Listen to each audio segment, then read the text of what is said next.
BRS working president KTR రాజకీయాలకు కొంచెం break తీసుకుంటున్నా అంటూ ఒక అంశాన్ని తన సోషల్ మీడియా ఖాతాలో పోస్ట్ చేయడం జరిగింది. ఇప్పుడు ఆ పోస్ట్ నిజంగా అందరినీ ఆశ్చర్యానికి గురి చేస్తుంది. ఇక ఈ అంశాన్ని గురించి కాస్త క్షుణ్ణంగా పరిశీలించినట్టయితే తెలంగాణ ఉమ్మడి ఆంధ్రప్రదేశ్ నుంచి విడిపోయి దాదాపుగా 10 ఏళ్ల పాటు అవుతుంది. సో మరి 10 ఏళ్ల కన్నా ముందు కూడా చూసుకున్నట్టయితే గతంలో అంటే కొద్ది సంవత్సరాల క్రితం కూడా సపరేట్ తెలంగాణ కోసం కేసీఆర్ కానీ, కేటీఆర్ కానీ, హరీష్ రావు కానీ, తెలంగాణ బిడ్డలు కానీ తెలంగాణ ఉద్యమంలో పాల్గొన్నటువంటి తీరు మనం చూసాము. So not only KCR family, all over తెలంగాణకి సంబంధించినటువంటి రాజకీయ నాయకులు కానీ, తెలంగాణకి సంబంధించినటువంటి ప్రతి ఒక్క కుటుంబ సభ్యులు కానీ తెలంగాణ కోసం ఏ విధంగా పోరాడారు అనే అంశం మనం గతంలో చూసాము. మరి ఎట్టకేలకు 2014లో తెలంగాణ సపరేట్ అవటం అయింది ఉమ్మడి ఆంధ్రప్రదేశ్ నుంచి.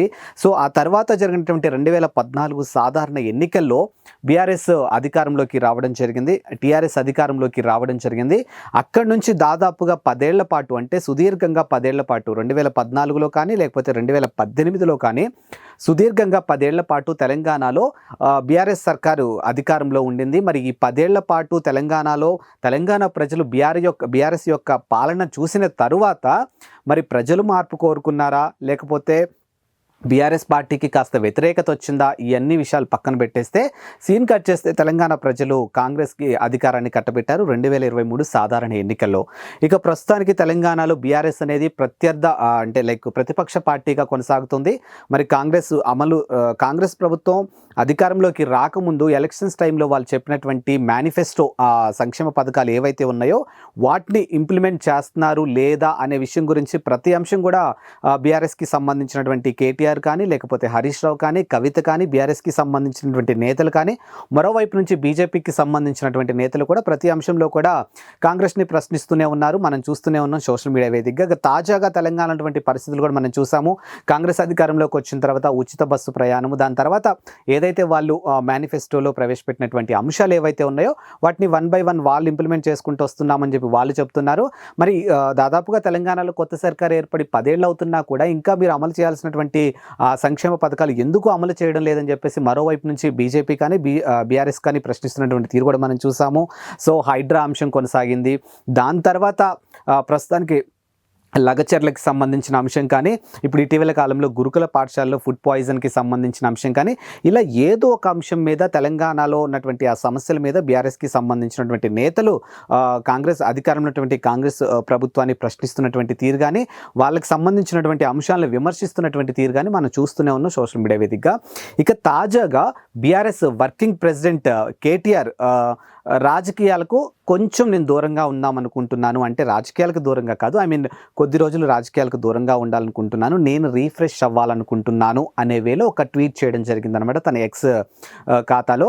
అది చూసినటువంటి ఇప్పుడు చాలామంది నేతలు కూడా కొంచెం ఆశ్చర్యాన్ని కలిగిస్తూ ఉన్నాయన్నమాట. ఎందుకంటే ఒక విధంగా తెలంగాణలో ఇప్పుడు ఒక హాట్ టాపిక్ నడుస్తుంది. అది గురుకుల సంబంధించినటువంటి అంశంలో ఫుడ్ పాయిజన్ అంశం అవ్వచ్చు, లేకపోతే లగచర్ల అంశం అవ్వచ్చు, లేకపోతే మిథనాల్ కంపెనీకి సంబంధించిన అంశం అవ్వచ్చు, లేకపోతే కాంగ్రెస్ అమలు చేస్తున్నటువంటి సంక్షేమ పథకాలు అమలు విషయంలో, అంటే వాళ్ళు చేస్తారు అనే విషయం పక్కన పెట్టేస్తే విమర్శించే, అంటే ఒక ప్రతిపక్ష నేతగా విమర్శించే తీరు ఇవన్నీ చూస్తున్నాం.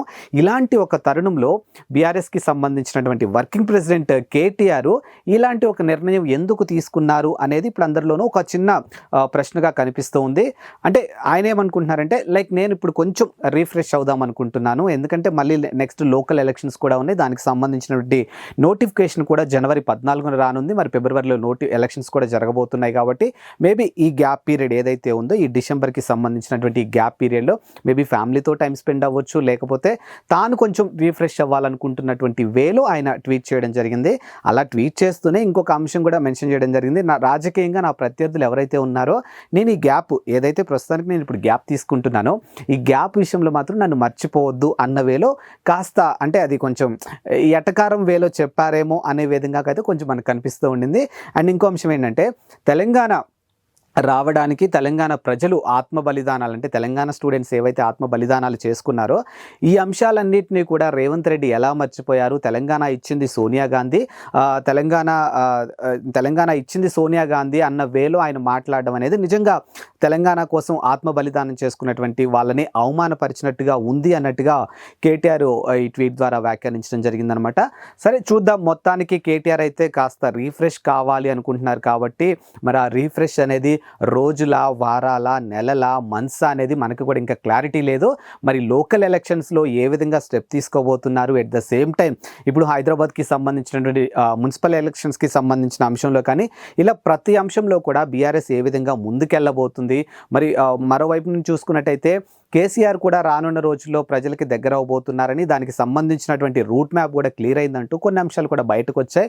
బట్ ఏదేమైనప్పటికీ కూడా మొత్తానికి అంటే రానున్న రోజుల్లో బీఆర్ఎస్ తమ పార్టీని పూర్వ వైభవం తెచ్చేందుకు, ప్రజలకి దగ్గర అయ్యేందుకు మరి ఎలాంటి ప్రయత్నాలు చేయబోతున్నారు. ఇంకా కొంతమంది ఆలోచించే విధానం ఏంటంటే ఇది నేను కొంచెం గ్యాప్ తీసుకోవాలనుకుంటున్నాను, నేను రీఫ్రెష్ అవ్వాలనుకుంటున్నాను అంశాన్ని కూడా మేబీ కేటీఆర్ ఇంకా రాజకీయంగా వేరే స్టెప్ ఏమైనా తీసుకోబోతున్నారా ఏంటి అనే కోణంలో కూడా రాజకీయ విశ్లేషకులు వివరిస్తూ ఉన్నారు. సరే చూద్దాం, మొత్తానికైతే మరి ఈయన ఎన్ని రోజులు గ్యాప్ తీసుకుంటారు. ఆఫ్టర్ గ్యాప్ ఈ రీఫ్రెష్ అయిన తర్వాత BRS working president KTR refresh అయిన తర్వాత తన రాజకీయంగా ఏ విధంగా ముందుకెళ్తారు. మరి ఇప్పుడు ఏదైతే కాంగ్రెస్కి సంబంధించినటువంటి ప్రతి అంశాన్ని కూడా విమర్శించే కేటీఆర్ రానున్న రోజుల్లో అసలు ఎలాంటి స్టెప్ తీసుకుంటారో తెలియాలంటే మనం కూడా కొద్ది రోజులు వెయిట్ చేయాల్సిందే.